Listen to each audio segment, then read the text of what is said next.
Mark Levin here. After any presidential election, I take time to reevaluate my own financial investments. That's why I continue to invest in gold for help with my financial protection. When it comes to gold, I only trust Advantage Gold. They're a top gold company in America, and that's who I turn to for my own gold purchases. Call them now at 800-900-8000. That's 800-900-8000 for a free gold investment kit. And see if you qualify for up to $1,000 in free silver. That's 800-900-8000. And tell them Mark Levin sent you. Performance may vary. You should always consult your financial and tax professional. He's here. He's here. Now, broadcasting from the underground command post, deep in the bowels of a hidden bunker, somewhere under the brick and steel of a nondescript building, we've once again made contact with our leader, Mark Levin.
Hello, America. Mark Levin here. Welcome to Pre-Inauguration Friday. Or put another way, the last Friday in the hideous, heinous, outrageous Biden regime. Free at last. Free at last. You know what this idiot did today? This guy can't leave fast enough. You know what this idiot did today? He claims to have amended the Constitution. Did you see that, Mr. Producer? I mean, he's becoming a laughingstock now. He gives all these lectures about autocracy and what about the threats to democracy in Silicon Valley. And the next day, he signs a document claiming to amend the Constitution. Along with what? Another couple thousand clemencies or something? Commutations? Epic times. Biden ratifies new constitutional amendment. President Joe Biden on January 17, that would be today, announced that the Equal Rights Amendment is the law of the land, despite the U.S. archivist recently saying the president can't ratify a constitutional amendment. This guy has been sitting in the Oval Office. He takes an oath to uphold the Constitution 412 times. And this is what he does? It's long past time. Long past time, says the fascist, to recognize the will of the American people. We, the American people, were sitting around, what the hell is he talking about? In keeping with my oath and duty to Constitution and country, I affirm what I believe and what 3/4 of the states have ratified. The 28th Amendment is the law of the land, guaranteeing all Americans equal rights and protections under the law regardless of their sex. I didn't think we had sexes anymore. But that's a whole other story for another day. Biden pointed to how Virginia in 2020 became the 38th state to ratify the ERA, which prohibits discrimination on the basis of gender.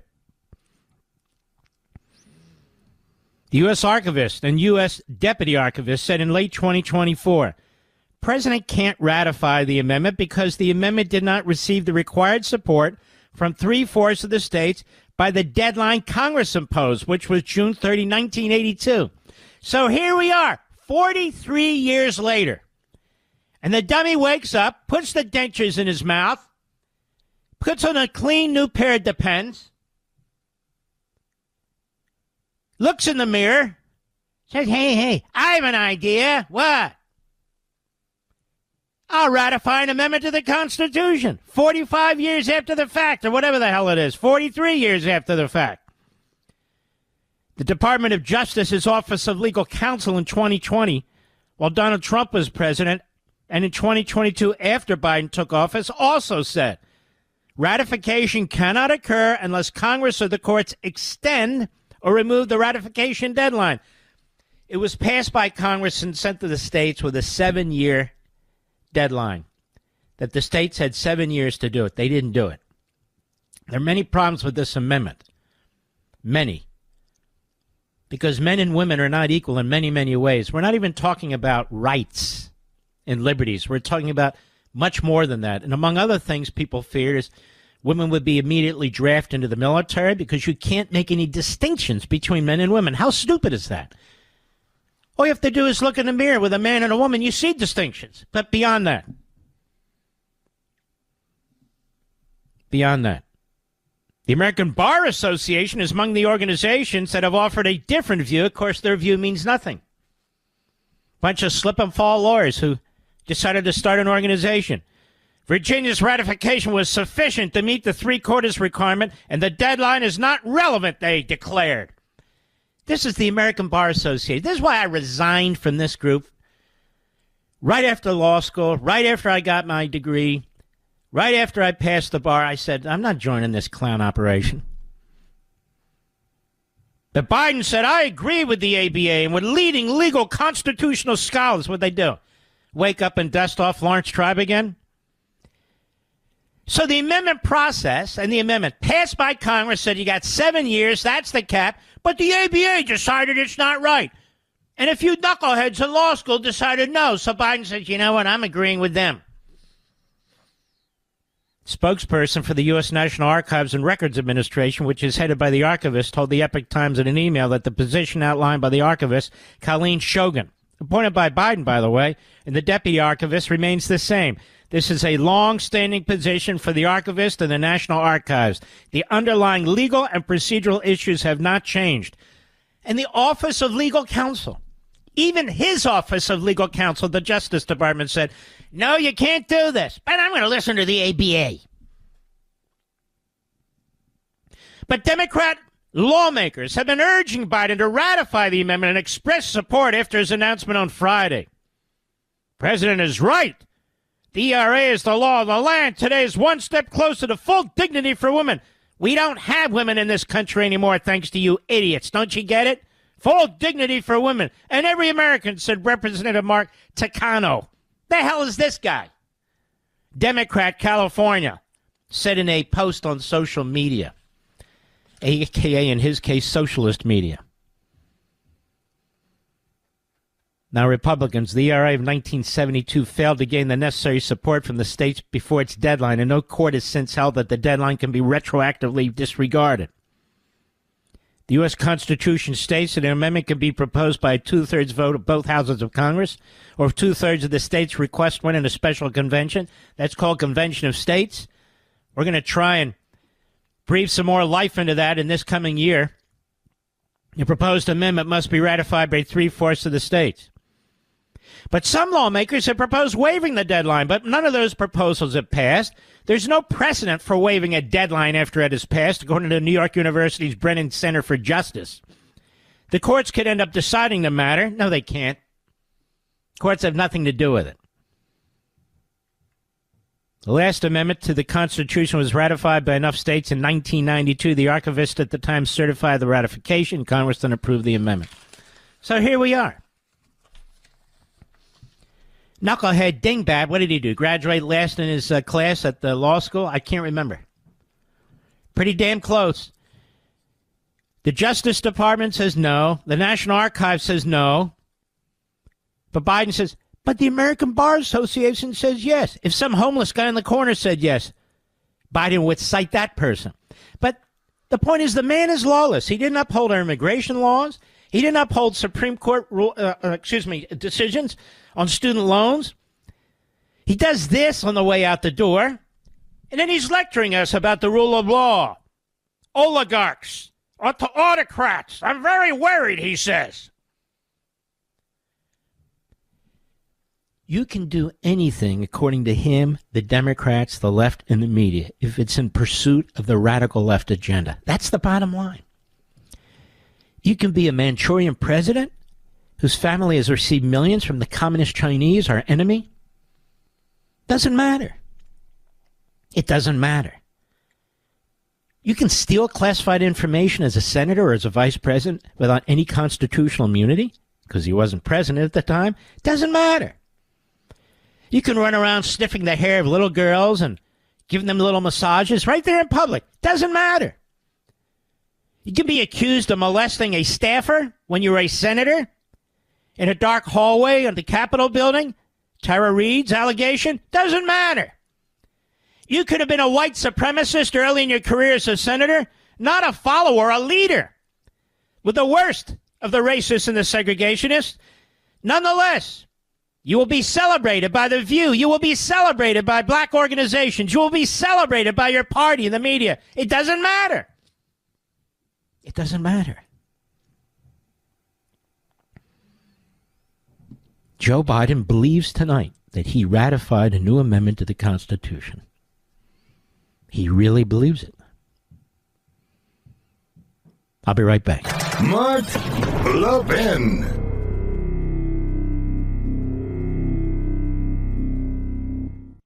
Did you see what the Federal Reserve did literally days after President Trump's victory? It's lowered interest rates by a quarter. Do you know why it did that? It's worried about the economy. It's worried about the fact that jobs aren't being created. We're seeing all kinds of shifts in our portfolios, and it's important to stay aware. That's why I'm urging everyone to diversify and consider gold as one of your financial shields. Now, gold has weathered every kind of economic downturn throughout history. I want you to call Advantage Gold. They're the best of the best, folks. I've dealt with all of them. They're the best. They're my gold company. 1-800-900-8000. Get a free gold investment kit to see how you can get started with gold. I recommend Advantage Gold to anyone who's serious about protecting their wealth, and that's you. Call 800-900-8000 for your free gold investment kit, and you could even qualify for up to $1,000 in free silver. That's 800-900-8000. Call them now. Tell them Mark Levin sent you. You'll be very happy with them. Performance may vary. You should always consult your financial and tax professional.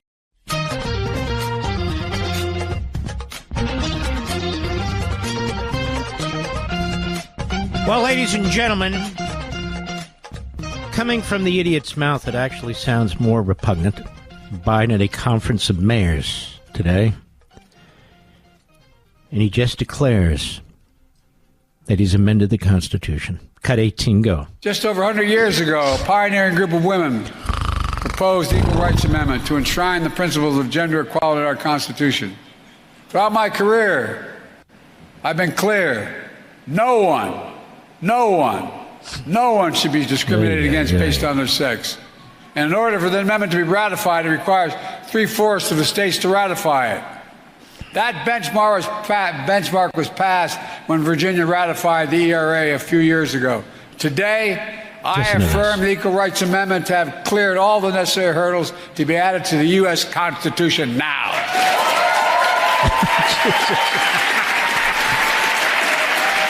The Equal Rights Amendment is the law of the land. Now.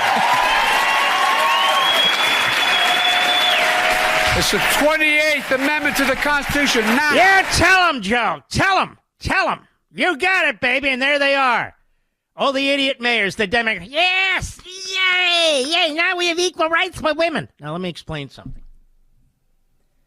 Under the Equal Protection Clause of the 14th Amendment, 5th and 14th Amendments, equal rights already exist as a matter of constitutional law with respect to the law, with respect to rights, with respect to liberties under the law. This amendment was so ambiguous, it was defeated. That is, not enough states voted for it in time. A lot of them immediately rushed to vote for it for the reasons he's screaming about, but then people stepped back. Phyllis Schlafly, among others, was pointing out, this is back in the 70s, saying, wait a minute, if we pass this means under no circumstances can there be any way to distinguish for any purpose between a man and a woman. Well, we can't do that. And so the other states put the foot on the brake and stopped it. Now, you have a few weirdos in Virginia saying, hey, we're going to pass this thing. Now, of course, the deadline had passed. And they act like there's no deadline when Congress that passed it in the first place and put it up to the states said there is a deadline. Well, we've decided the ABA said there's not. But the Office of Legal Counsel under Trump and under Biden correctly said, no, you can't do that. The archivist who was appointed by Biden said, no, you can't do that. The archivists earlier who weren't appointed by Biden said, no, there's a deadline. You can't do that. And Biden said, I just did it. So now we have a 28th Amendment to the Constitution. Yay! Yay! I mean, it truly sounds like some kind of two-bit dictatorship or some kind of bad Saturday Night Live skit. It's like, what? The guy just yells he's amended the Constitution. As of now, I've amended it. The 28th Amendment exists. And he's got people around him, obviously, slip and Paul lawyers. I don't know if they passed the bar. I don't know if they drank at the bar. I don't know what's going on over there. You know, Joe, you can do. Can I do it? I'm going to do it. Can I do it? Tell me I can do it. Yeah, just go to the, Conference of Mayors and just scream it out loud. This should frighten you. Laugh, of course. I'm laughing too. But frighten you because this is how the other party, the other side, thinks. This is how they think. They go on and on about threats to democracy. They go on and on about, are you going to uphold the Constitution? They go on and on about, while they are systematically trying to unravel our republic. Now, if they were in power, they'd be doing more of this. You know, I heard today, I have to say, and my wife pointed this out to me during Kristi Noem's confirmation hearing. Are we going to fix our broken immigration laws? That's the problem. We got to fix our broken immigration laws. The immigration laws are not broken, America. We actually have great immigration laws. Very detailed immigration laws. Painstakingly written and passed immigration laws that are decades old. They actually work if you honor them, if you enforce them, if you don't skirt them and usurp them. Now you sound like Jesse Jackson. Harmonize. But you get the point. They don't even know what the immigration law says. It's quite extensive. It's quite complex. The number of visas, what the visas are for, how you have to go through a process. It's all there. I just wish at some point some Republican would say to some Democrat, what exactly should we change in the immigration law? Give me the section of the immigration law that needs to be fixed. They don't even say it. It's, we agree it needs to be. What needs to be fixed? The problem is a complete lack of virtue, a complete lack of management, a complete lack of execution. It's all intentional. So they usurp and defy and violate existing immigration law. And the problem is we need new immigration laws. What they mean by that is so-called laws that enshrine their agenda. We need new immigration laws. That's what they mean. But we don't need new immigration laws. We need new managers, new executives, new president, and we have one. And they will use the existing immigration laws to enforce immigration. Because a lawless Biden regime, which he just declared, you heard him at the top of his lungs, he just declared there's a 28th Amendment to the Constitution. A lawless regime that used lawfare against their political opponent, that defied Supreme Court rulings, that now claims a 28th Amendment, refused to enforce the immigration laws. I'll be right back. The markets are volatile. They're shooting up wildly only to drop without warning. The Fed just cut rates yet again, this time by a quarter point. Why? Because the Federal Reserve is not confident the economy is strong. In fact, last month only 12,000 jobs were created, all of them in the government. That's why I'm telling you again, diversification is crucially important. And diversification with gold is what I do. And the company I use, and I've used many, the best one is Advantage Gold. Call them now at 800-900-8000 for a free gold investment kit to see how gold gold can help you diversify your investments and take advantage now. Now, gold has been helping to protect and grow wealth for people for thousands of years. And in these times, it can be more crucial than ever. When it comes to gold, I trust Advantage Gold. They're one of the top gold companies in America. They're who I turn to when I purchase gold. Call them now, 800-900-8000. Call 800-900-8000 now for a free gold investment kit to see how gold can help you with your investment portfolio, a.k.a. your bank accounts, your paycheck. And when you do, you could qualify for $1,000 in free silver. That's 800-900-8000. Folks, don't wait. Call them now, 800-900-8000, and tell them Mark Levin sent you. Performance may vary. You should always consult your financial and tax professional. Mark Levin, the thunder on the right. Call him now, 877-381-3811. Tonight I have our friend Danny Danon, the ambassador to the United Nations from Israel, on the program. How are you, Mr. Ambassador? Thank you for having me tonight, Mark. It's a great pleasure. We really appreciate you. All right, so I don't even like calling this a deal. We have this situation now where these monsters kidnapped all these innocent, beautiful civilians, some of whom have been murdered and tortured and raped. Your administration is trying to get as many back as possible. You're coming under enormous pressure from 50 different people, 50 different governments, 50 different sides, even within your own government, because the people who listen to this program understand that the way your government works or doesn't work is you have all these parties, minority parties, so you got to deal with all that as well as everything else. But in the end, isn't it true, Mr. Ambassador, phase 1, phase 2, phase 3, phase whatever, that Israel keeps the right, keeps the authority to go into Gaza, to finish off Hamas, if necessary, and it is necessary, that this is a so-called ceasefire. It's not a peace deal, quote-unquote, correct? Absolutely. It's not a peace agreement. It's a ceasefire. You know, we are committed to bring back the hostages. 15 months, we know about babies, women who are being tortured, raped, starved in the tunnels of Hamas. So, you know, it's part of our Jewish tradition to fight for each one. And that's what we are doing. But we will not allow Hamas to stay in power in Gaza. We know that if they will stay there, there will be no future for Gaza, for the Palestinians there, but also for us, because they will regroup. It's only a matter of time before they will initiate another attack against Israel. So we are determined to finish the job. But at the same time, if we have to delay it and bring back hostages alive back to their families, we are doing it. And it's not a happy moment. It's mixed feelings today, because we would see the visuals of terrorists who murdered innocent Israelis going to become heroes all over again in Gaza. So, you know, to release those murderers, it's very hard for us. But unfortunately, that's the decision that the government will have to take. Was there a lot of pressure from the United States? Well, I would say that both President Trump and President Biden wanted to see something happening before Monday.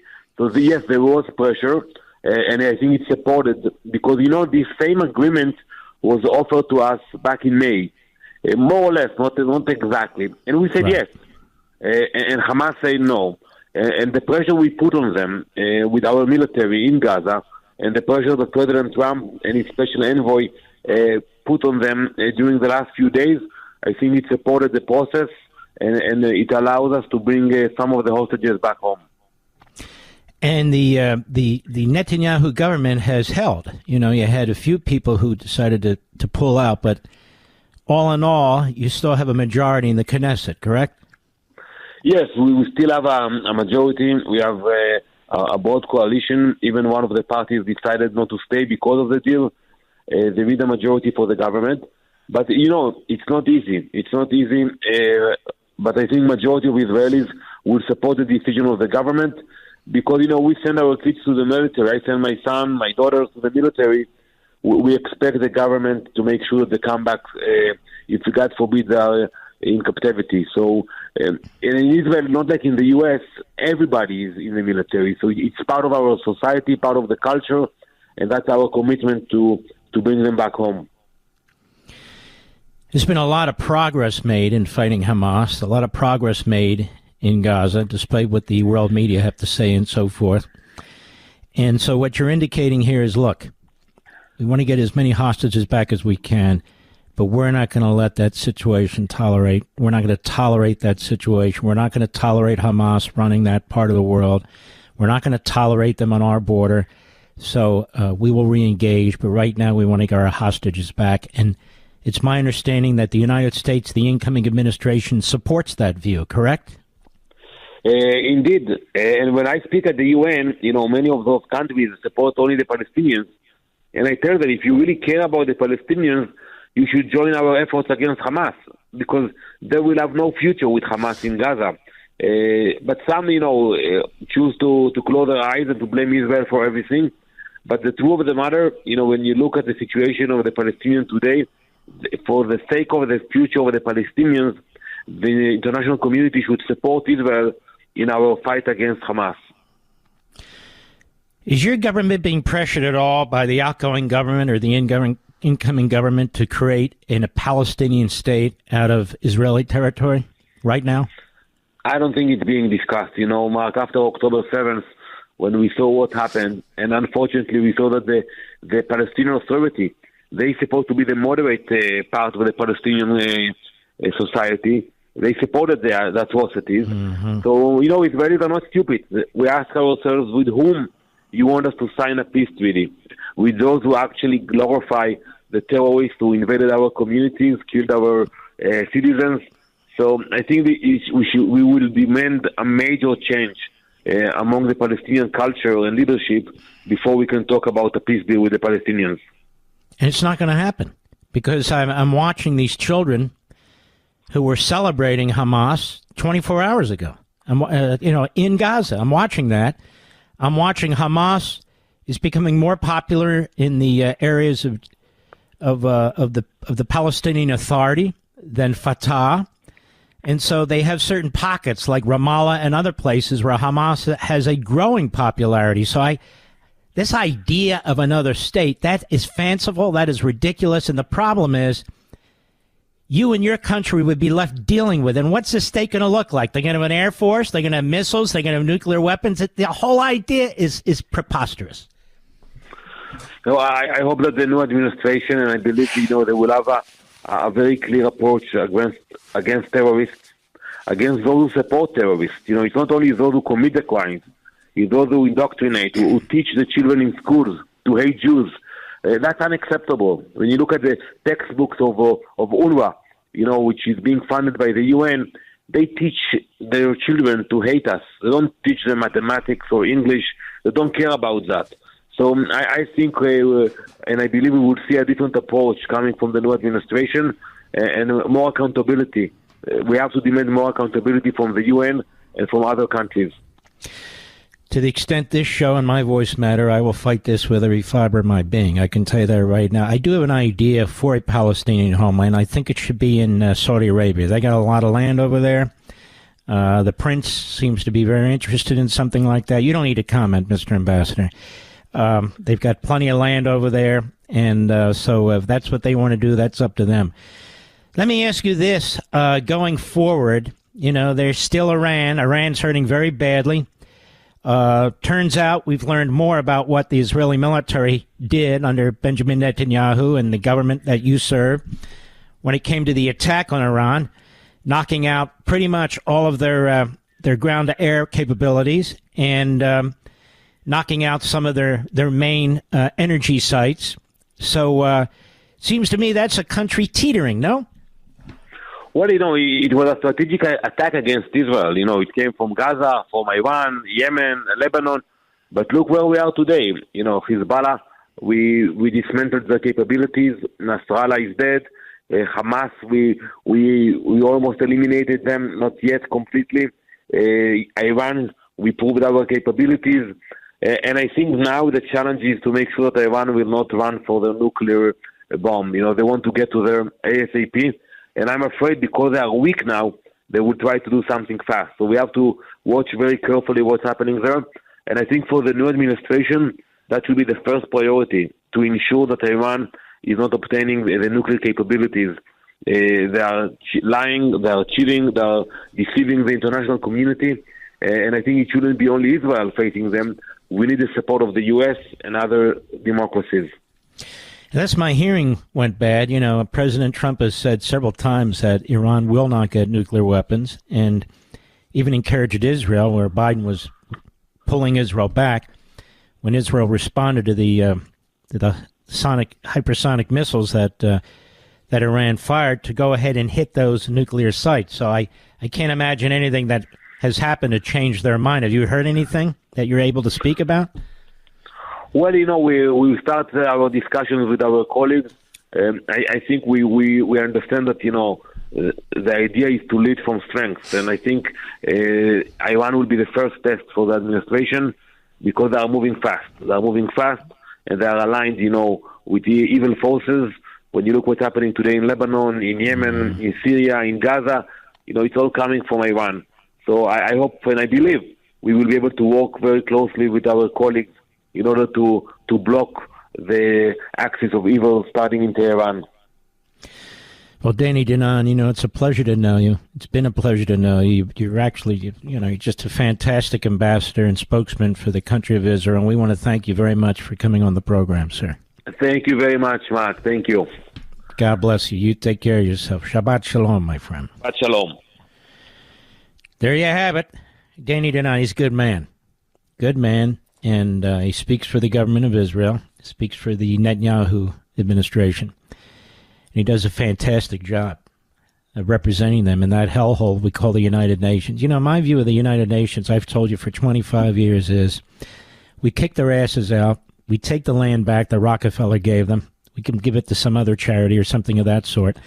We create an organization of free nations, truly democratic nations, small d democratic nations. The idea that you have these monstrous genocidal regimes at this United Nations and that they sit on the Security Council and they veto and then they propose, and that Israel is the subject of the vast majority of their horrendous resolutions. I mean, why do we participate in such stupidity? And why do we subsidize about 30% of their budget? Can somebody tell me that? It doesn't make any sense whatsoever.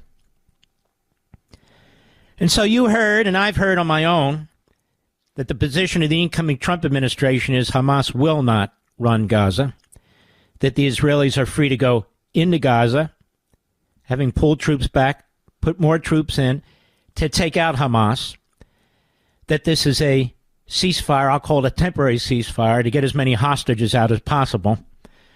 I don't like this 3,000 terrorists being released. You heard Danny Danon. He's not thrilled about it either. I guarantee you Netanyahu's not. But I'll say what they wouldn't say. They had a gun to their head. One side was Biden, the other side was the Trump people, and they did what they needed to do. And I trust President Trump to back them up, and I trust Benjamin Netanyahu to do the right thing. These are two tremendous leaders. Tremendous leaders. Netanyahu has been the greatest prime minister in the short history of the state of Israel, bar none. And I'm a big Begin fan, too. Don't get me wrong. Those two were the best. But that said, I think Netanyahu is the best ever there.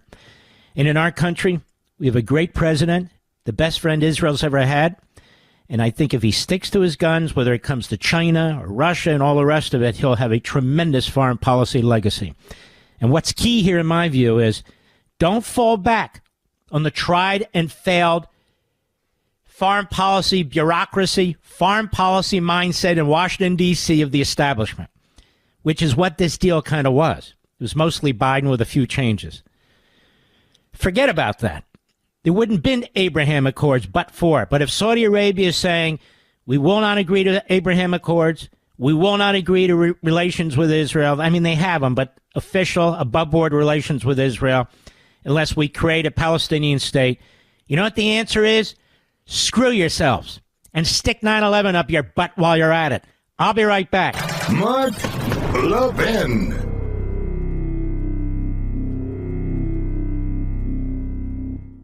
Did you see what the Federal Reserve did literally days after President Trump's victory? It's lowered interest rates by a quarter. Do you know why it did that? It's worried about the economy. It's worried about the fact that jobs aren't being created. We're seeing all kinds of shifts in our portfolios, and it's important to stay aware. That's why I'm urging everyone to diversify and consider gold as one of your financial shields. Now, gold has weathered every kind of economic downturn throughout history. I want you to call Advantage Gold. They're the best of the best, folks. I've dealt with all of them. They're the best. They're my gold company. 1-800-900-8000. Get a free gold investment kit to see how you can get started with gold. I recommend Advantage Gold to anyone who's serious about protecting their wealth, and that's you. Call 800-900-8000 for your free gold investment kit, and you can even qualify for up to $1,000 in free silver. That's 800-900-8000. Call them now. Tell them Mark Levin sent you. You'll be very happy with them. Performance may vary. You should always consult your financial and tax professional. By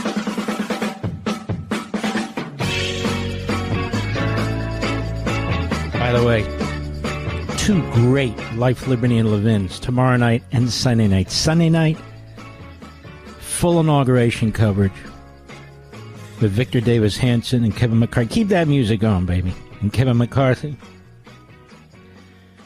Tomorrow night, Saturday night, the great Tom Cotton and Brent Bozell, 8 p.m. Eastern. You're going to love these shows, folks. The best of the best. They're going to the Life, Liberty, and Levin Fox Hall of Fame. Louder. We'll rid ourselves of Biden and that tyranny. It's a new day. It's a new day. And you did it. You should be proud of yourselves. Great days coming. Change is coming. We'll have a president who loves his country, who loves the people of the country, who wants us to be the biggest superpower on the face of the earth. We celebrate. It's been a long time.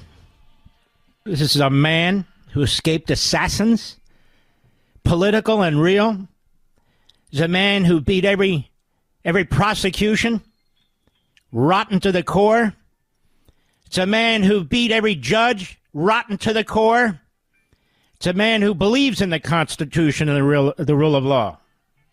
And there he is, standing, taking the oath of office, the 47th President of the United States. Thanks to you, the American people. You rose up. You had enough. And you said, we're not putting up with this. Political assassins, real assassins, none of it. You did this. Celebrate. They say it's going to snow. You know what snow is? It's God's confetti. That's right. It's the confetti for the inauguration. It's the celebration for the inauguration. That's what it is, Mr. Producer.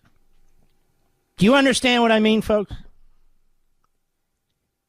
This is our Liberty Weekend, where we rid ourselves of a tyranny, a man who declares amendments to the Constitution, a man who gives clemency to murderers, a man who opens the borders to fentanyl, to drug cartels, a man who opens the borders to Venezuelan gangs that we never heard of before in MS-13, a man who turns the other eye away, turns his face away from the rape of women sold into slavery on the southern border, and children too.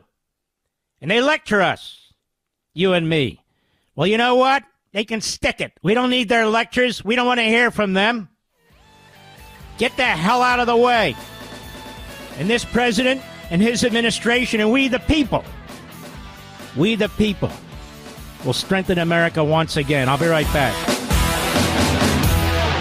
This segment of the podcast is exclusively sponsored by Pure Talk. Pure Talk offers great coverage and can save your family money on your wireless bill every single month. Go to puretalk.com to find the plan that's right for you. Thank you again for listening, and thank you so much for this sponsorship, Pure Talk.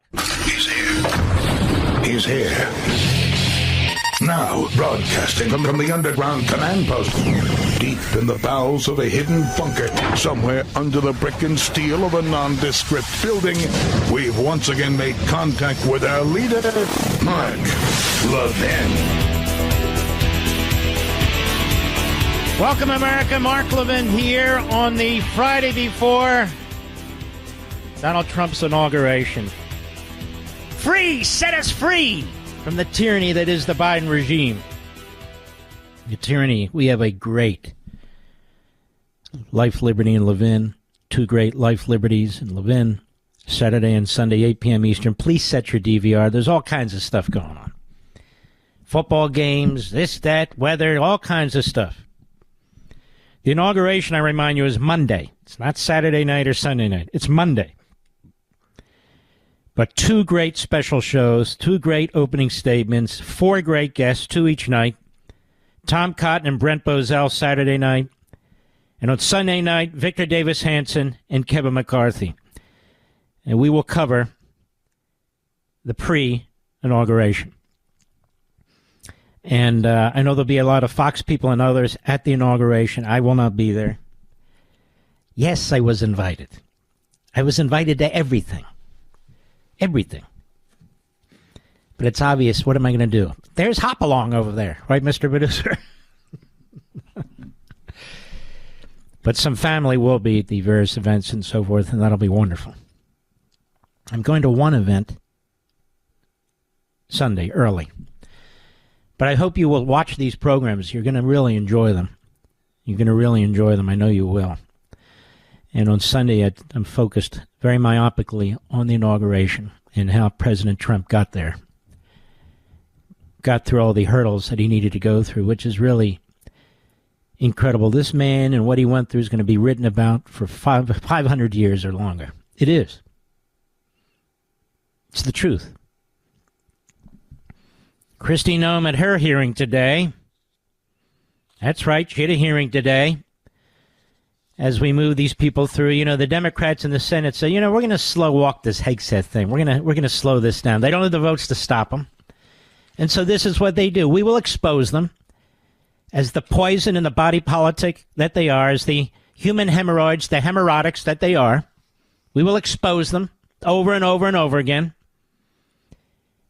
They're not going to try and unite behind the American people. They're not going to accept the results of the election. Oh, we got to accept the results of the election. No, they're not. They have no desire to do that. Kristi Noem, cut two, Mr. Producer, go. When you come to office, to this office, I hope very soon, will you pledge to us that you will open the books on all of the facts associated and around these assassination attempts, that you will make available to us and to the public, most importantly, all the facts so that we can ensure that this never happens again and that the needed reforms in the Secret Service are put into effect? Yeah, Senator, if I am the Secretary of Homeland Security, I will certainly work with you to build transparency and make sure the facts are shared with you and your committee. I know that you've been very frustrated by the lack of transparency from the department, and I want to thank those of you that have worked on that report that was put together on these assassination attempts. I know it was a bipartisan report and investigation that this committee conducted, and I appreciate you focusing on that, and I will work with you to get the information so that you have the truth of really what happened there and the failures so they can be fixed. It's going to be important to have her, especially, but a governor in that position, somebody who knows how to actually manage it. Is a huge department. This is something that needs to be done. I was watching some of her testimony today. I think she's going to be absolutely outstanding. Cut three, go. Will you end the use of the CBP-1 app? Yes, Senator, if confirmed, and I have the opportunity to be secretary on day one, CBP-1 will be shut down. There's data and information in there that we will preserve so that we can ensure we know who's coming into this country and who's already here that we need to go find, but also we make sure that there's another program, CHNV, which I'm sure you're very familiar with, where our federal government actually paid to fly people into this country directly from other countries without any vetting or knowing who they are. So there's several of these programs that need to be eliminated, and we need to ensure that we're following legal immigration laws. Well, that'll be good. That whole department's going to be turned upside down. No question about it. Bernie Moreno, the great new senator out of Ohio. Cut four, go.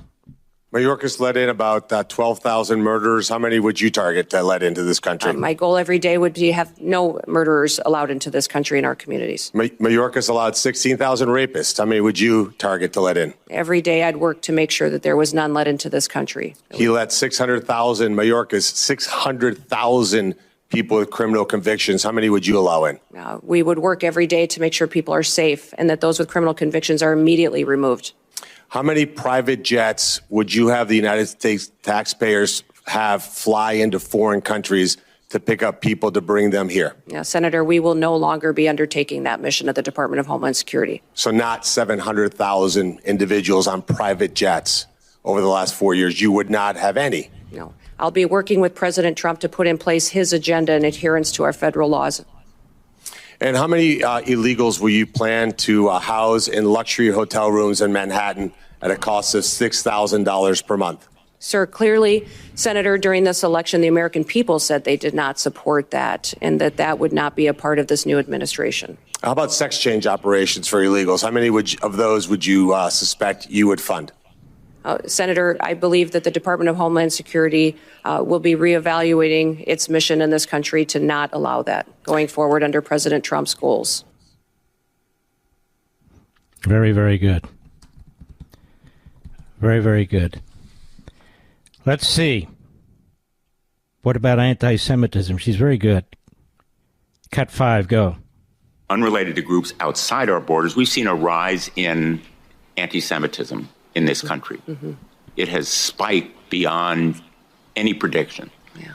And I want to know of your concern with anti-Semitist, racist events, Charlottesville, Buffalo. Anti-Semitists? Is that what he said, Mr. Producer? Okay. Go ahead. There's a shorthand for these violent terrorist acts against people in the United States. Yes, Senator, I'm very concerned about what Let me just stop there. It would be nice if he would inquire of his own party, isn't it? Did he inquire of Biden? Did he inquire of Mayorkas? Did he inquire of Garland? Did he do anything? This guy? Looks like the Grim Reaper, this guy. There's something about him that's very weird. Go ahead. As far as anti-Semitic violence that has happened, in fact, last year during our legislative session, I brought legislation to more clearly define it so that we could fight it in our home state. And I'm hopeful I can work with you to continue to do what we can to make sure that we are addressing this rising threat and not facilitating it in this country.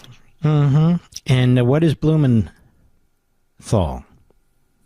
What has he done about it? He is a senator. What's he done about it? Has he called out individuals in his own party? Has he? Not that I'm aware of. He's not a Fetterman, that's for sure. He's not a, what's his name, Richie Torres, Mr. Producer? He's not a Richie Torres, another Democrat. No, he's not. Now listen to this. Blumenthal, cut 6, go. I want to call your attention to an effort that I've led to help reunite children with their parents. Now let's hold on. How has he led any effort in that regard? I haven't heard a damn thing from this guy.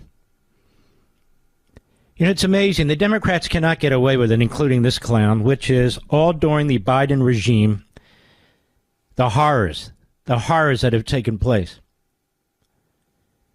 He wasn't leading the fight to secure the border. He wasn't leading the fight to find the women sold into sex slavery. He wasn't leading the fight on the 325,000 unaccompanied minors who went missing. He didn't hold Mayorkas' feet to the fire. He barely said anything about anything. He didn't hold the cabinet secretary of HHS, whose name escapes me because he's never anywhere. He didn't hold his feet to the fire. He didn't complain to Biden. None of them did. Go ahead.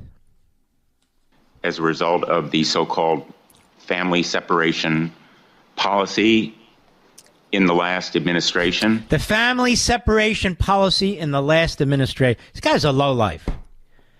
I think it's great. Trump calls him Denang. What's he call him?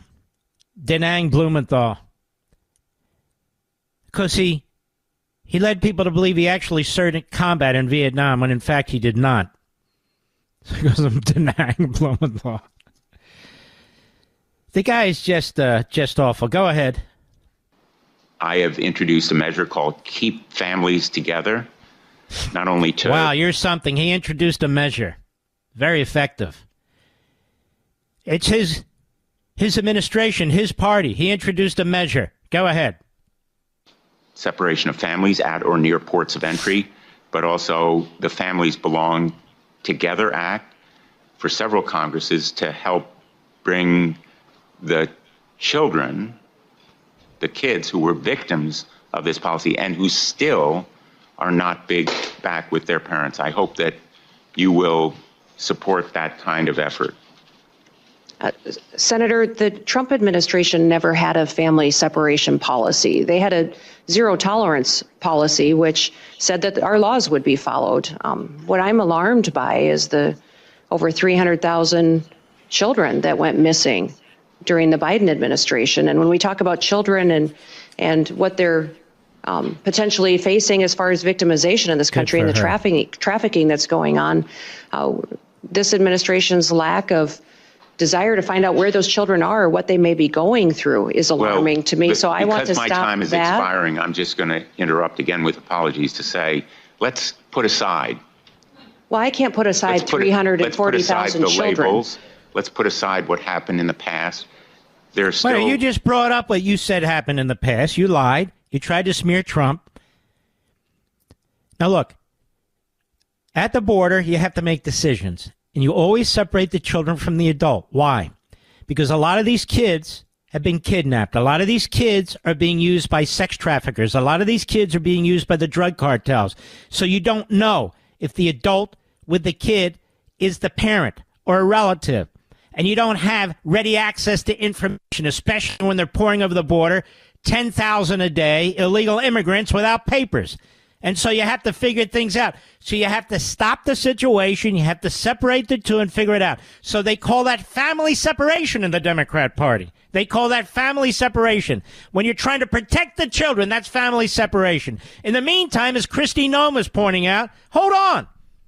You lost 325,000. Now it's 340,000 undocumented children who are in the custody of the federal government. What happened to them? They don't know. And they don't seem very interested. He's running out of time, so he has to interrupt her. Yeah, he's running out of time. Go ahead. Children who are separated and waiting to be reunited. I'd like your commitment that you're going to continue the effort to reunite them with their parents. No, Senator, we're going to make a all-out effort to make sure they're never reunited. What are you, an idiot? What am I asking? Yes, of course he's an idiot. Go ahead. Keeping families together is critically important to me and to this country. I'm concerned about Laken Riley's family, that they no longer have her. I'm concerned about... Denang Dick, he calls him, right? For Richard Blumenthal. He reminds me of me, because I'm the one who started all these names in radio. It's true. Because I've been doing it all my life. That's why, long before radio. Denang Dick for Richard Blumenthal. Denang Dick, just like we have Little Dick Durbin, Richard Durbin, Little Dick from Illinois. Go ahead. That we have people in this country that don't know where their children are, or people in other countries who sent their children here and they've been lost by this administration. So, yes, my focus will be to keep families together. We will uphold our law. First of all, I love the way she handles herself. Don't you, Mr. Producer? She's good. She plows ahead. She hammers away. Cool as a cucumber. Hegseth was cool as a cucumber. Bondi was absolutely fantastic. I love these nominees. I love them. Burgum was great. Rubio had softballs, but he was great. I mean, they have been doing a fantastic job. And Kash Patel will do a fantastic job, too. These Democrat senators look like buffoons.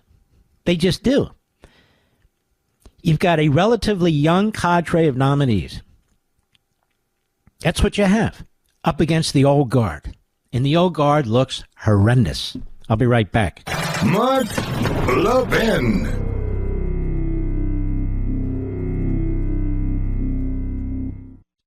You voted big government out and efficient government in. Well, now it's time to trim the fat from big wireless. If you're still on the other big name providers, I have one question. Why? Pure Talk, my cell phone company, gives you the exact same service on the exact same towers with better customer service because they're based right here in the United States, all for half the cost. That's right. There's simply no need to spend $85 or $100 per person on your wireless bill, not when you could get unlimited talk, text, and 15 gigs of data with mobile hotspot, just $35 a month. My friends, the average family of four could save about $1,000 a year with Pure Talk while enjoying one of America's most dependable 5G networks. So cut the fat out of your wireless bill. Switch to Pure Talk by going to puretalk.com/Levin. Again, puretalk.com/Levin, and you'll save an additional 50% off your first month with Pure Talk, America's wireless company.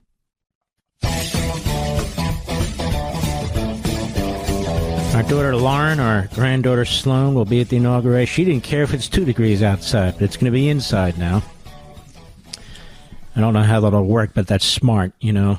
It's just too damn cold for people. It's too damn cold for the cops, for the dogs, for everybody else. So it needs to be.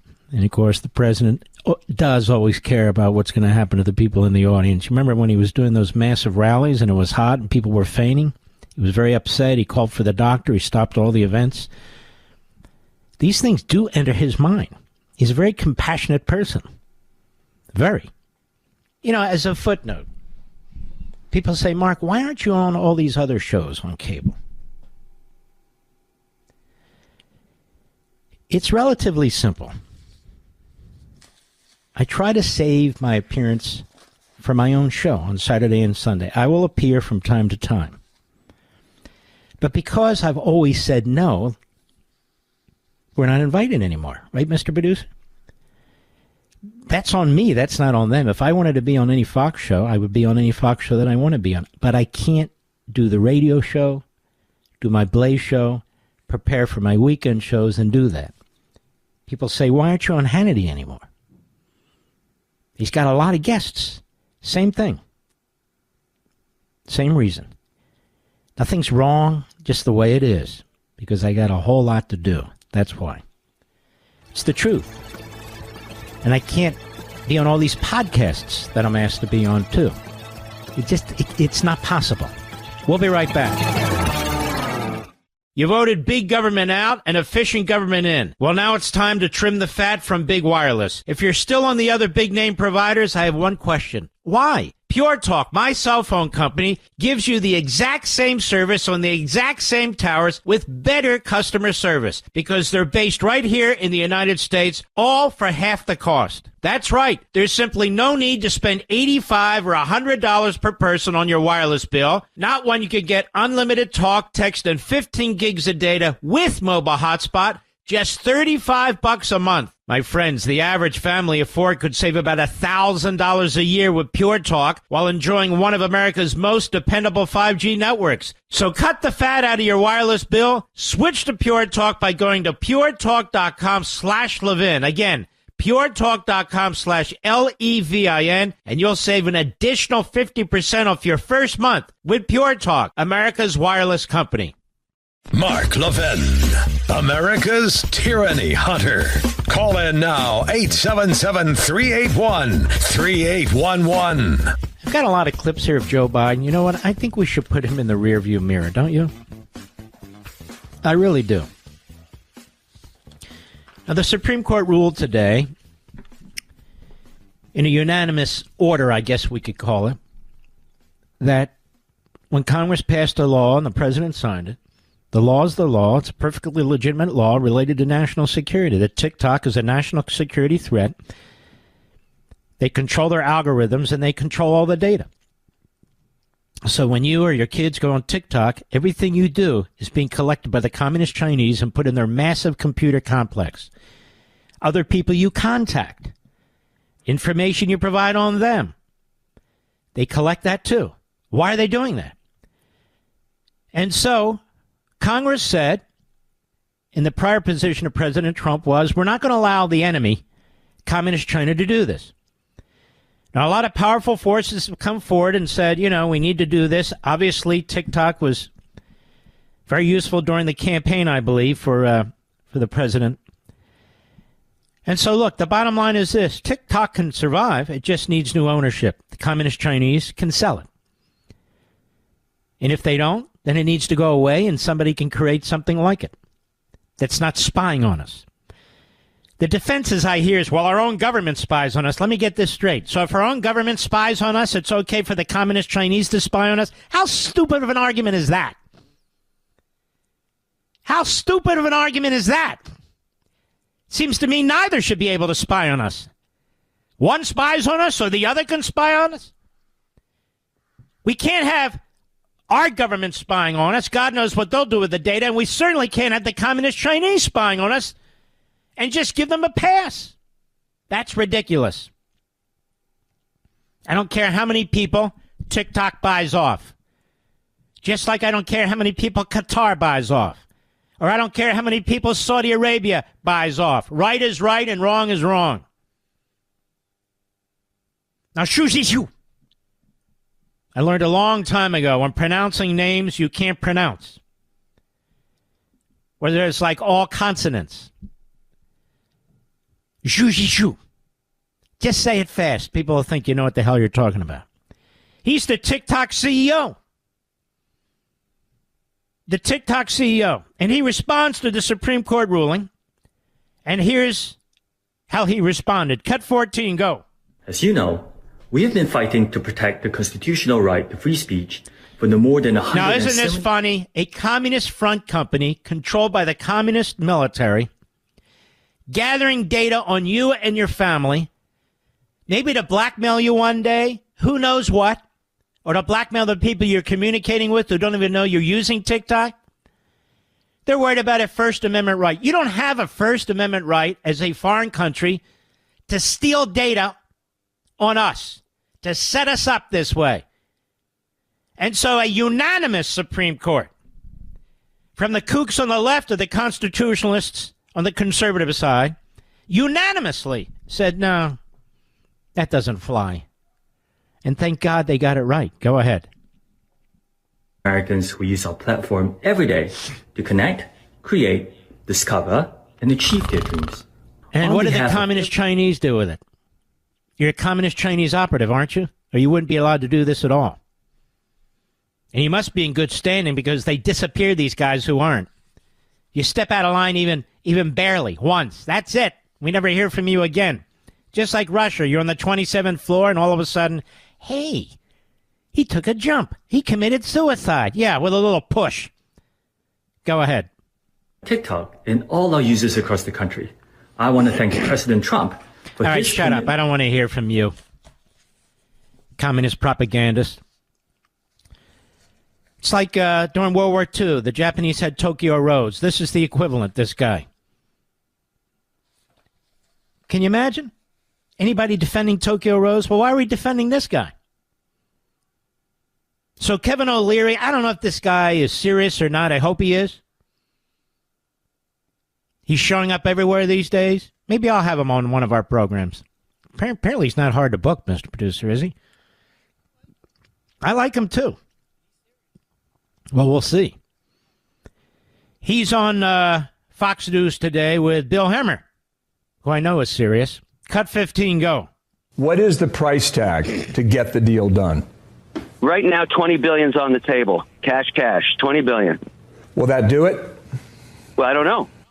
Well, I know it's not enough. It's worth more than $20 billion. I'm just saying, cash or not cash. It's not like you're bringing cash in bags, by the way. Cash simply means the money is available. Obviously, it can be wired from banks and so forth and so on. They don't have $20 billion sitting in their pockets. I like the goal. I like the effort. But I find it hard to believe that they can get it for $20 billion. I'm just saying. I find it hard to believe. Then we have Ed Markey.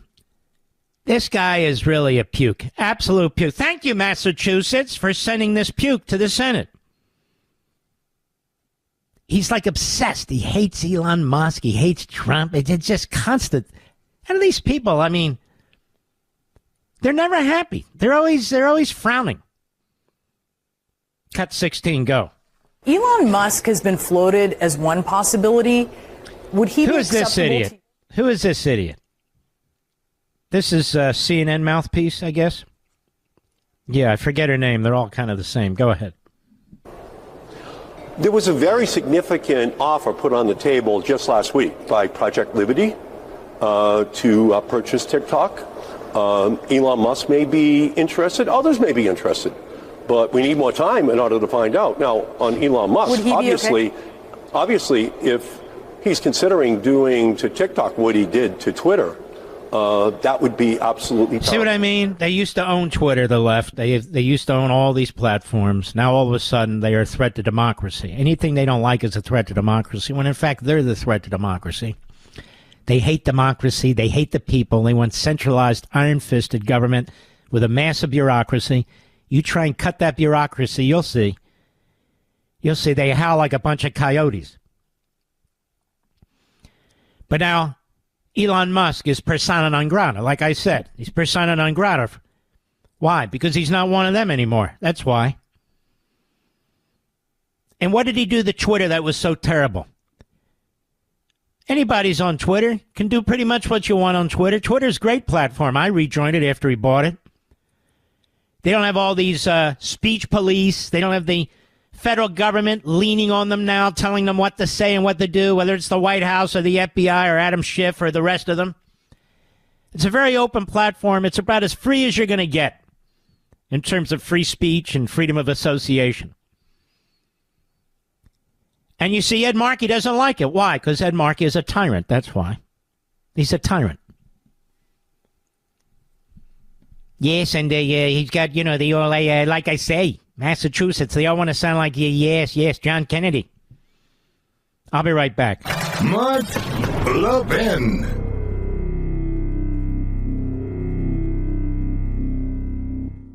You voted big government out and efficient government in. Well, now it's time to trim the fat from big wireless. If you're still on the other big name providers, I have one question. Why? Pure Talk, my cell phone company, gives you the exact same service on the exact same towers with better customer service because they're based right here in the United States, all for half the cost. That's right. There's simply no need to spend $85 or $100 per person on your wireless bill, not when you could get unlimited talk, text, and 15 gigs of data with mobile hotspot, just $35 a month. My friends, the average family of four could save about $1,000 a year with Pure Talk while enjoying one of America's most dependable 5G networks. So cut the fat out of your wireless bill. Switch to Pure Talk by going to puretalk.com/Levin. Again, puretalk.com/Levin, and you'll save an additional 50% off your first month with Pure Talk, America's wireless company. I think the number that Elon Musk paid for Twitter was $45 billion. You're not going to get TikTok for $20 billion. I'm just saying it's not going to happen. It's probably viewed as a good first offer. You're going to have to do more than that, I think.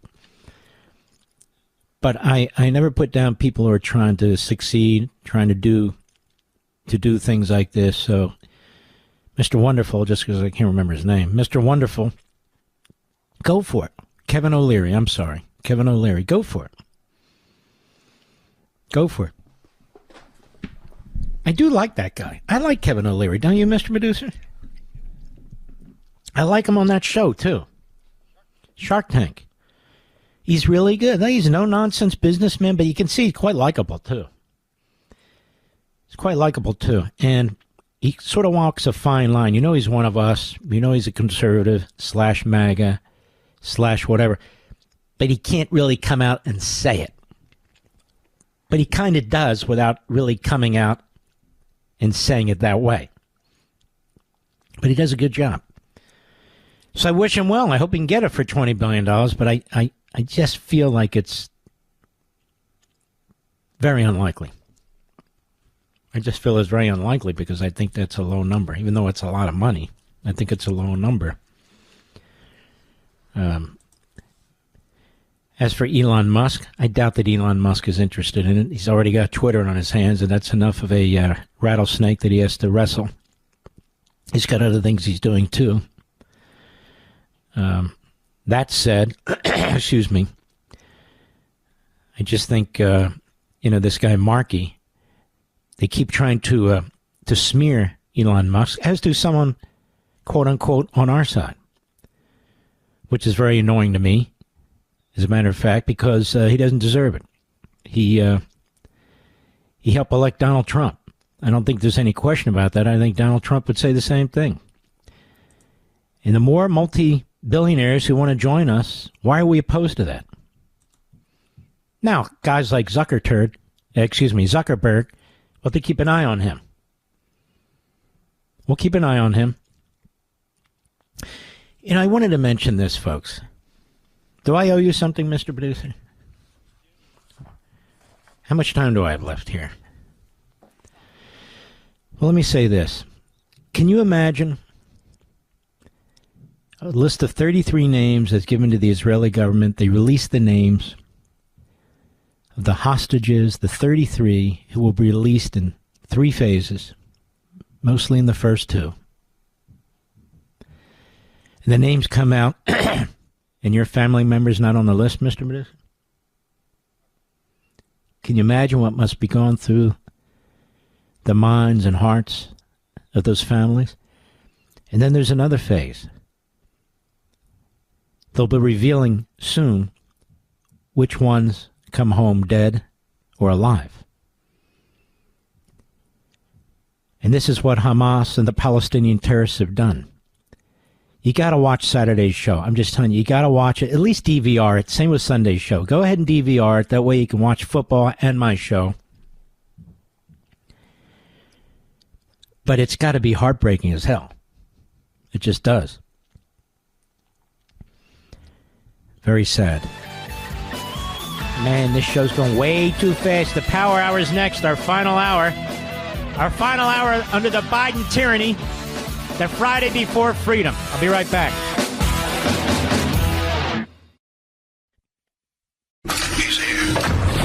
He's here. Now, broadcasting from the underground command post, deep in the bowels of a hidden bunker, somewhere under the brick and steel of a nondescript building, we've once again made contact with our leader, Mark Levin.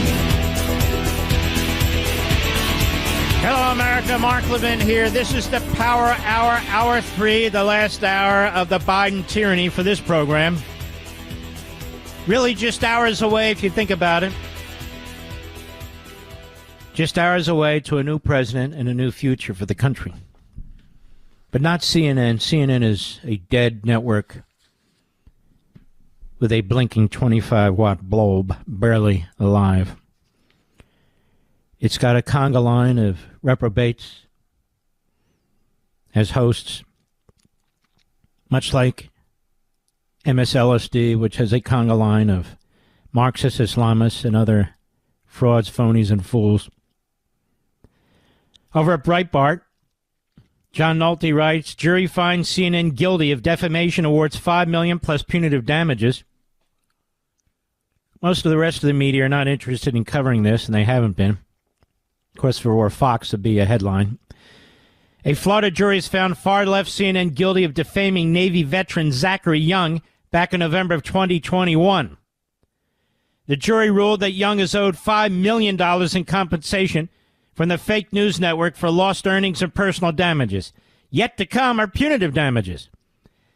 The jury will decide on that amount in the trial's next phase, when each side has the opportunity to present its case on what the amount should be. Did they settle on that? Would you check that, Mr. Producer? They may have cut some kind of deal. Just see for the latest story on this.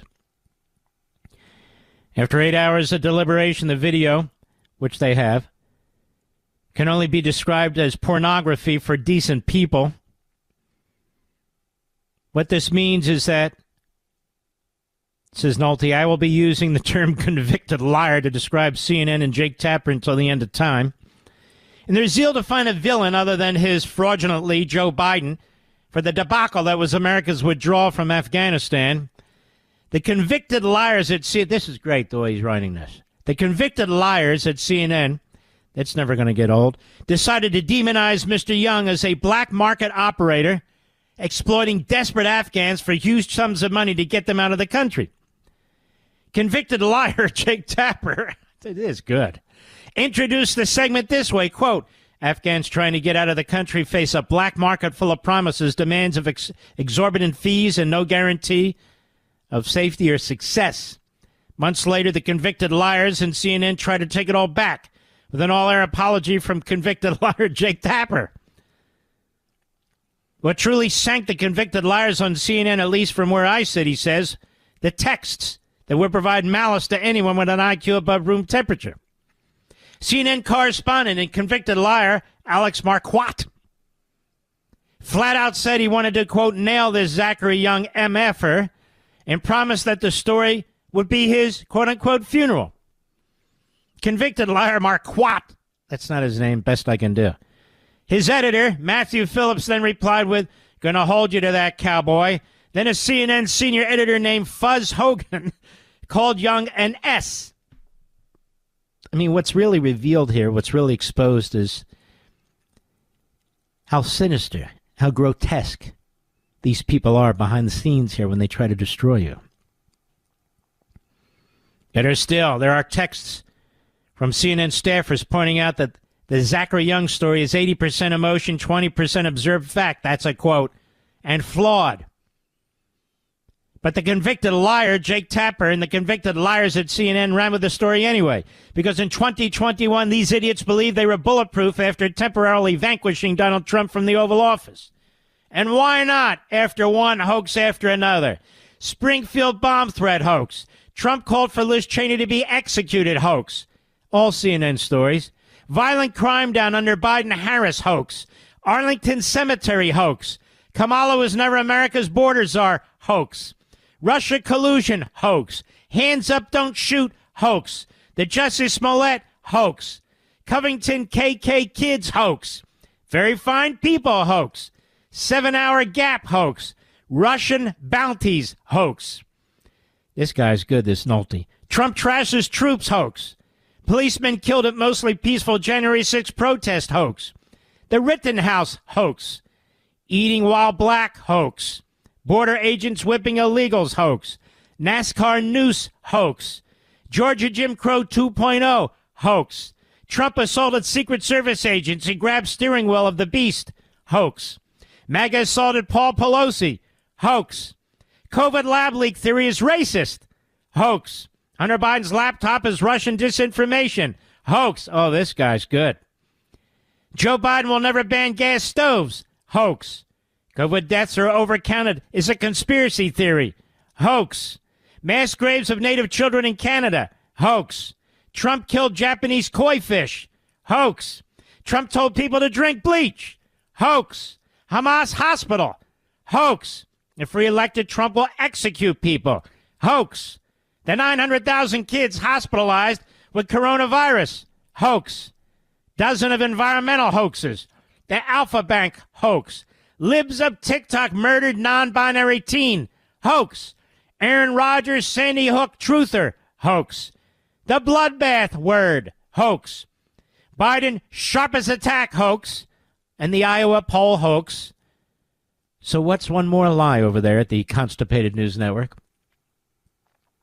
Generally, punitive damages are where injuries, and juries like to make a point, because those damages are subjective. What are a man's reputation, career, and good name worth?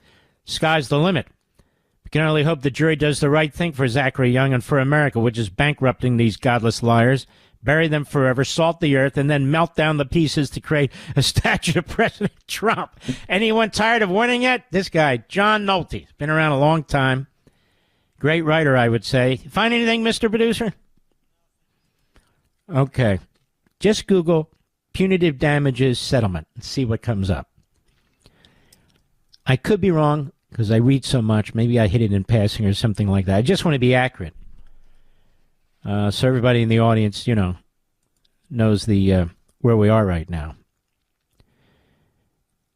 And so, people will say, well, what about, Fox and the voting machines?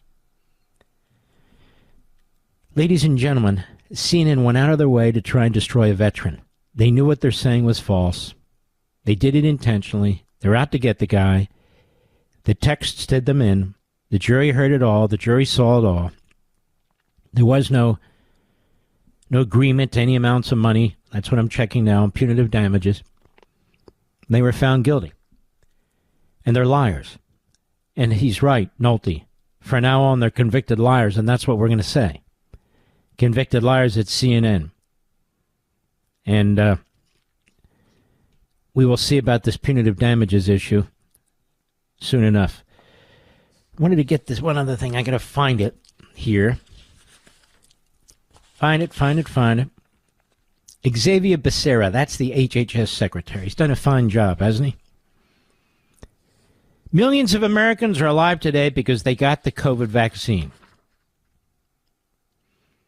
Anyway, let's listen to this one. Now, look, I took the COVID vaccine twice. And then I stopped. Now, why did I stop? Because it didn't seem to stop anything. Because I got COVID twice after I took the vaccines. So I figured, what's the point of a vaccine that doesn't work? At least it didn't work for me. Now, I don't have any problem with other people who want to take the vaccine. I really don't. I don't. And I'm not an anti-vaccine person as a general matter. But I am a pro-freedom person. And this vaccine and COVID, and it's whether it prevents COVID or the spread of COVID, it's a question mark. It's even a question mark now for the FDA. But like the polio vaccine, that's a must-take for my kids and grandkids because it does work. And there are other vaccines that absolutely do work. And if a child goes to school and the disease is spread, other kids can get it. So I get that, and I don't want any calls on this because I don't want to get into it. I don't care what everybody thinks. I'm just giving you my opinion. You think whatever you want. This one was a little different, though, wasn't it? And we need to remember the first vaccines were developed under President Trump, and he was very proud of it at the time, and so were we. They got it done very quickly. But we're not scientists. We don't run labs. We don't own these pharmaceutical companies. They're not bad people. Big Pharma. Thank God for Big Pharma. You should see all the drugs that people I know have to take when they have heart disease or they have cancer, when they have diabetes and other things. They have drugs available to them that actually help them. From Big Pharma. And we have conservatives, so-called, who are sounding like Bernie Sanders. I don't care how big the company is. Why do I care? It's heavy capital investment, heavy R&D. That's the only way you can develop drugs. So are we all supposed to turn into socialists? That's not what MAGA is, to the best of my knowledge. But these were a little different, these vaccines. They were done much more quickly. It felt they had to be done quickly. But there was really a whole host of things that raised questions. For instance, the whole quote-unquote lab theory.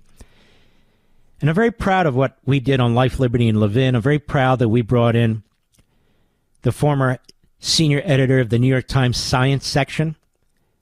And the New York Times kind of blew him off because he had retired, and he wrote this very significant document about why he felt the evidence led right to the Communist Chinese lab. And I'm very proud of the fact that I brought him on Life, Liberty, and Levin. We were the first to do it. Others were skeptical. And that he explained step to step. I get very tired of TV hosts and radio hosts that claim that they were the first, when in fact they're never the first. When I put together the whole story of what the FBI and the Biden regime was doing to Donald Trump on the Russia collusion thing, you were here with me, America. I did it with you. I put the evidence together right over this microphone. When was that, Rich? That was May 2017, May 6th or 7th, something like that. Excuse me, March. Early March. Right here with you.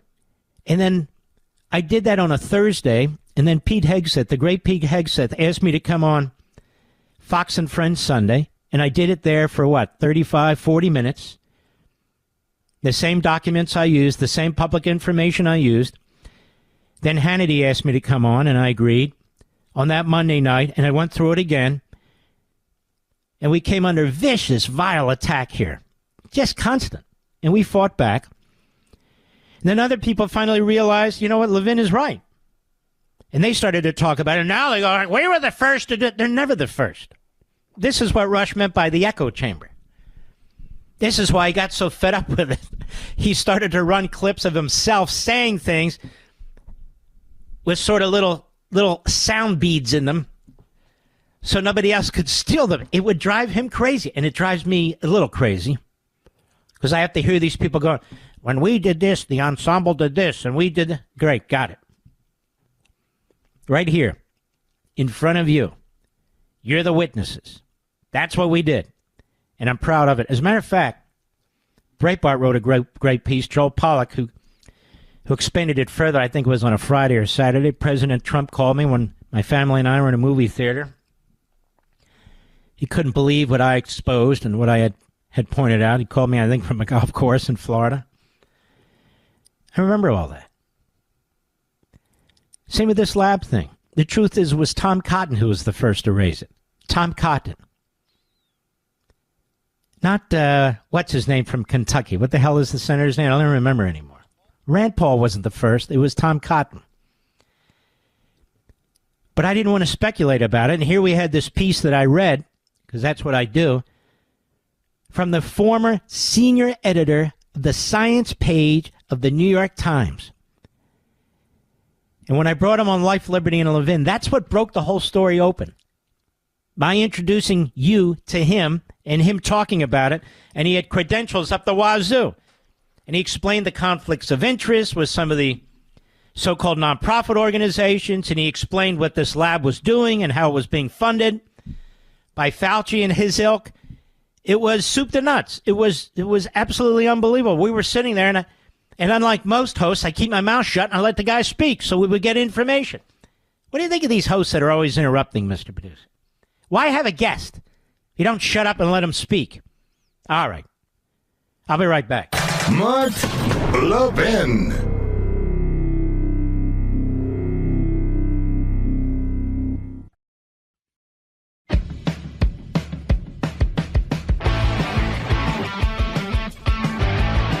Bob from Moscow, Russia, on the Mark Levin app. Go quickly, Bob. We got about 90 seconds until we have to take a break. Go.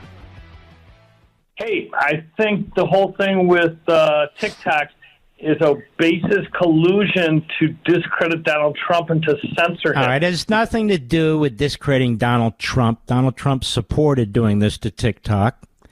Republicans and Democrats joined together against communist China. The president has decided, as I understand it, I haven't spoken to him, that TikTok was very useful to him during the campaign. I don't believe he has any problem with changing the ownership to it, but there's no conspiracy here.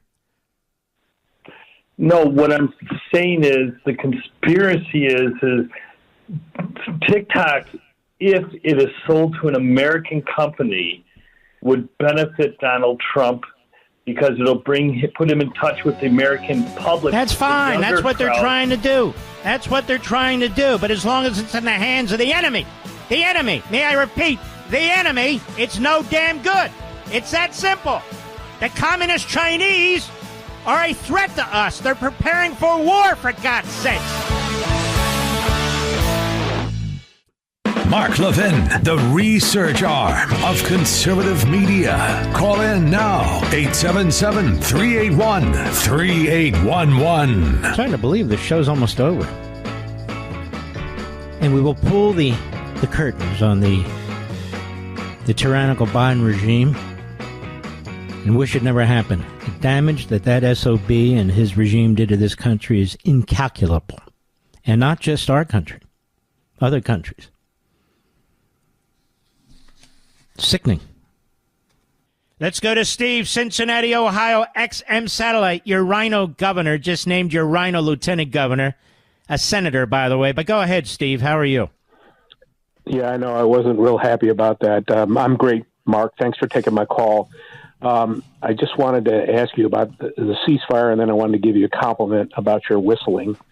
The ceasefire and that whole agreement, you know, you and I are about the same age. I'm 67, so and we've lived through so many of these agreements between the PLO or Hamas or whomever in Gaza and the Israelis. And how do you feel about, you know, is this one really going to stick?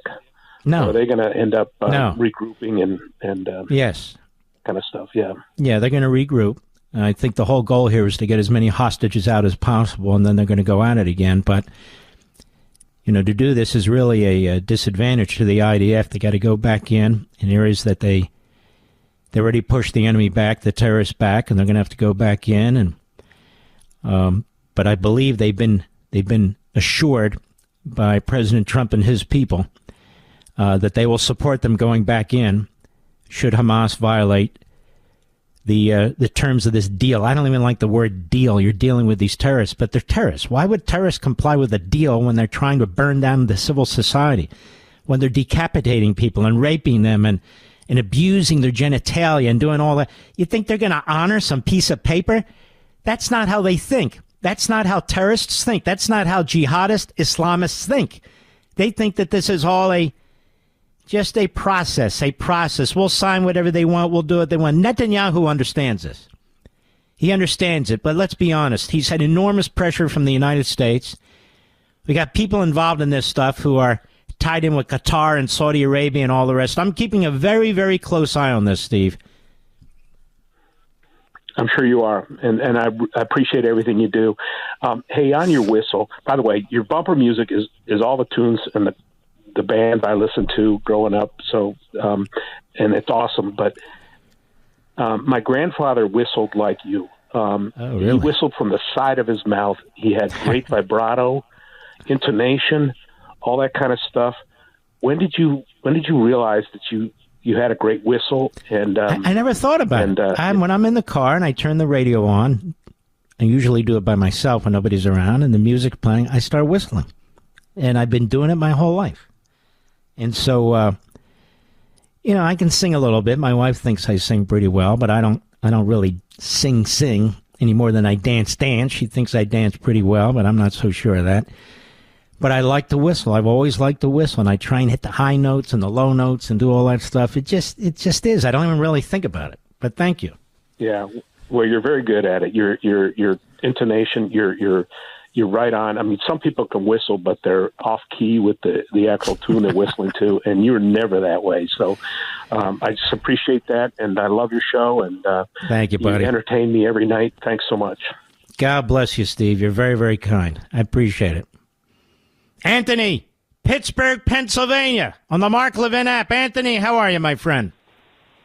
Hanging in there, buddy. Hey, dittos on the bumper music. It's great when you play 70s pop and 70s rock there. Hey, before I get to my main point, did you have a favorite for Ohio governor? I was hoping he would have picked Jane Timken. You mean for senator? Yes, senator, yes. I was liking Vivek Ramaswamy, to be quite honest with you, but it didn't, as long as they're not a rhino. But this guy is a rhino, the governor, and he picked a rhino, and I'm just not big on this. I mean, he's never been a Trump guy. He was never really a Reagan guy. He's held virtually every office imaginable in Ohio, from attorney general to senator to lieutenant governor to governor. And I just think you need some strong, younger, different type of leadership who really is people who think outside the box right now and so forth. And that's just not your governor. Your governor is a paint by the numbers guy. Yeah, he's a career politician. Yeah, Jane was the head of the RNC in Ohio, and she would have been. Hey, so calling about Serbia and the Congo. Do you know the Chinese have invested billions in Serbia over the past decade? And last year, President Xi himself went over there. Not in search of male basketball players, which is a big expert from Serbia. China took control of their copper mine. Really? To get a foothold. Yes. I know they're all over the Congo. I know that with all their minerals. The Congo, a couple thousand miles to the south, the Congo, of course, is always in a state of revolution down there. People, different groups trying to seize control of the specialty rare earth minerals. But obviously, which are all needed for high tech. And of course, the Biden administration has failed, to build relationships with either. We're not engaged in the Congo. You're right. The Congo, where they're slaughtering Christians left and right. But the Communist Chinese now control 80% of the copper production in these areas, including the Congo. They're wrapping it all up. While these morons in our country are talking about, these batteries and electric vehicles, the Chinese have wrapped up all the elements that are necessary to make these products. It's just so stupid. It's like putting, people say, we got to find ways to get rid of the combustion engine. I don't want to get rid of the combustion engine. I don't want to get rid of gasoline. I don't want to get rid of oil. And the way that we produce it and refine it and use it is for an industrial society at our level is very, very clean. They lie about everything. Climate change. When their miscreants and malcontents can't figure out how to clean out forests and refuse to do it for ideological reasons. So you're right. I wasn't aware of Serbia. I'm glad you mentioned that. But the communist Chinese are very strategic, and they're aimed at us. They're aimed at squeezing us militarily, squeezing us economically, squeezing us geographically. It's a full court press. And I'm supposed to sit here and say, yeah, let them run TikTok. Yeah, that's not a problem with me. Let them collect information on us. After all, our own government does it. Wow, what an argument. All right, Anthony, thank you. What's that? I'm sorry. Yep, thanks. No, go ahead. Forget the Biden administration locked down all the mining operations and no more permits out in Utah where we have lithium and nickel and uranium and copper and all that stuff. It's a disaster. Well, I think Trump wants to open it up. Let's see what happens, because when they lock it down and call them monuments, to unravel that is so difficult. It's just so difficult. And to literally have a Democrat Party, people elected to high office, sabotaging our own country, and then self-righteously claiming they're doing it for our good, for clean air and clean water. I don't know. The air and the water don't seem so clean to me in California. Do they to you, sir? No. All right. Thank you for your call. We'll be right back. Mark Levin.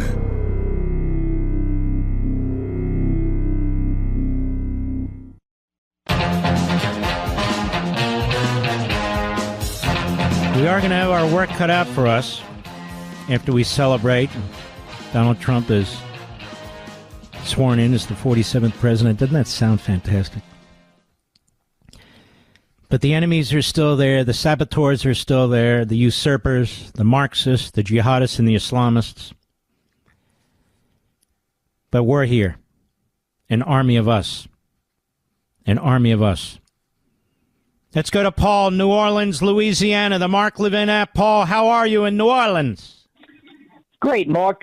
Great to talk to you. Thank you. Well, I wanted to talk to you about a story I heard on October 16th on the local Fox affiliate on the 5 a.m. broadcast. They reported that the State Department had lifted the visa requirement for people holding a passport from the country of Qatar. Mm-hmm. And I just thought it was shocking. And I never heard the report again. I have no reason to believe it wasn't true. And I would really like to know how many military have entered in the last 3 months. Well, I agree. And Qatar has bought Republicans and Democrats, conservatives and liberals. They were the main funder of Hamas, $1.8 billion, and protected the Hamas leadership. They were the so-called mediators, they and the Egyptians in this latest deal. And we have people in our government with ties to Qatar. I'm going to keep an eye on this. I just don't care. We're going to keep pointing this out. They've poured billions into our country. There have been many analyses that have done to influence our colleges and universities, to turn against our country, to turn against Israel, funding anti-Semitism and anti-Semitic groups. Al Jazeera is the state-run paper in Qatar. This is a nasty pretend country that throws its money around and buys its influence. And we are going to keep an eye on it. Just like Saudi Arabia that was behind 9/11, all of a sudden they're our buddy.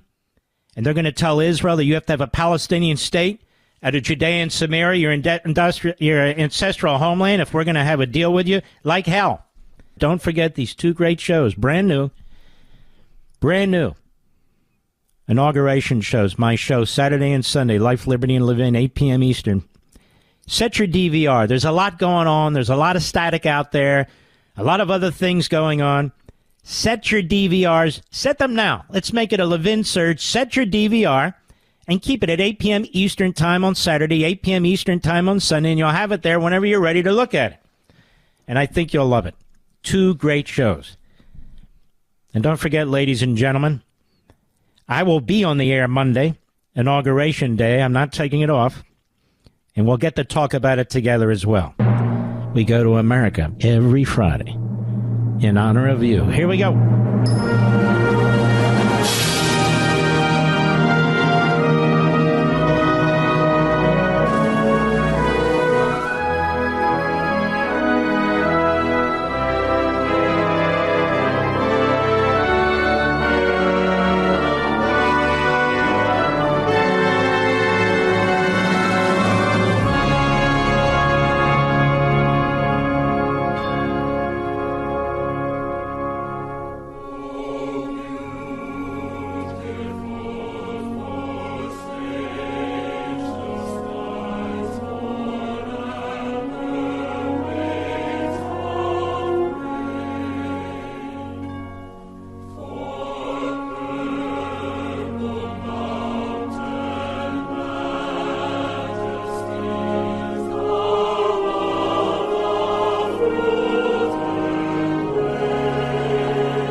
Life, Liberty, and Levin tomorrow night and Sunday night, 8 p.m. Eastern. Set your DVRs, folks. Watch it live, but set the DVR just in case.